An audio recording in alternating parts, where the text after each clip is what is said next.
ভগবানের আশীর্বাদে আমরা মানুষ হয়ে এই পৃথিবীতে জন্মগ্রহণ করেছি। সেই একদম মায়ের কোল থেকে আস্তে আস্তে বড় হয়ে বৃদ্ধ হয়ে মৃত্যুতে আমাদের জীবনের শেষ। আমরা প্রত্যেকটা মানুষই 7 দিন অর্থাৎ রবি থেকে শনিবার কোনো একটা দিনেই জন্মগ্রহণ করেছি।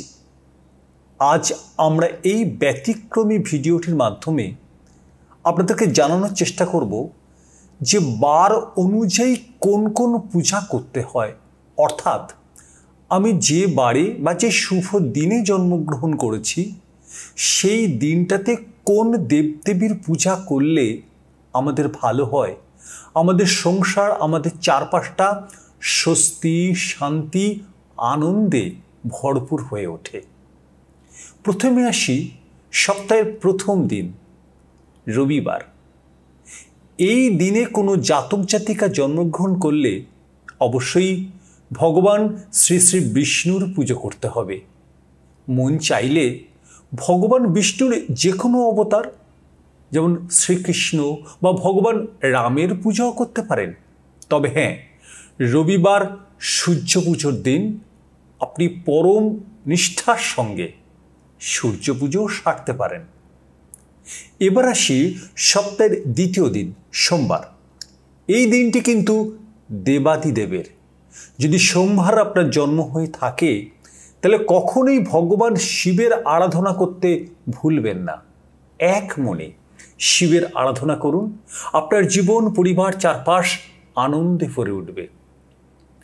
কালো পোশাক আপনার কাঙ্ক্ষিত লাভ করতে এই দিন বাধার সৃষ্টি করতে পারে, তাই মহাদেবের পুজো করুন স্নান সেরে।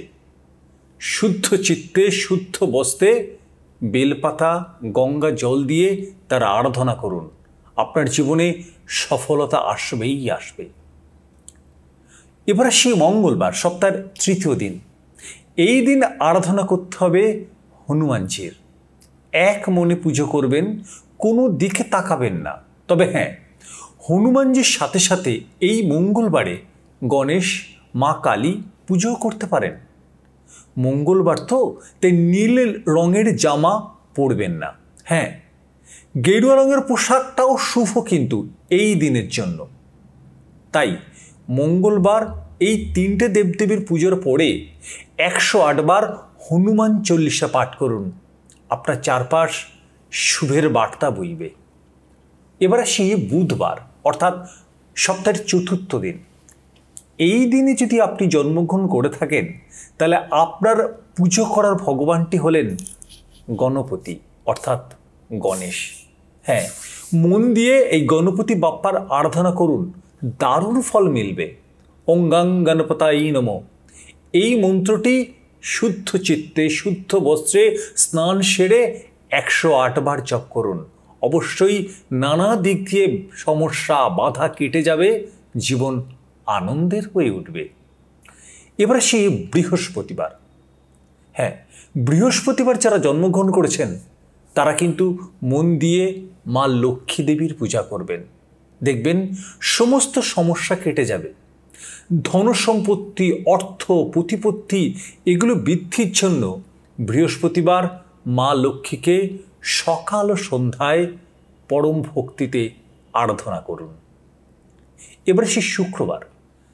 সপ্তাহের এই ষষ্ঠ দিন অর্থাৎ শুক্রবারে যদি জন্মগ্রহণ করে থাকেন তাহলে এক মনে মা দুর্গার আরাধনা করতে হবে। তবে মা দুর্গার যে কোনো একটা রূপেরও কিন্তু আপনি পূজা করতে পারেন। মনে রাখবেন, শুদ্ধ চিত্তে শুদ্ধ বস্ত্রে দেবী মহালক্ষ্মী মা সন্তোষী মা অন্নপূর্ণার পুজোও কিন্তু এই শুক্রবার করতে পারেন। এবার আসি সপ্তাহের শেষ দিন শনি পূজা। এবার আসি সপ্তাহের শেষ দিন শনিবার।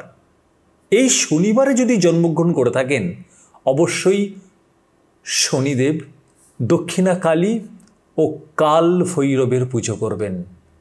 দেখবেন আপনার সংসারে আপনার চারপাশে শ্রীবৃদ্ধি ঘটবেই ঘটবে।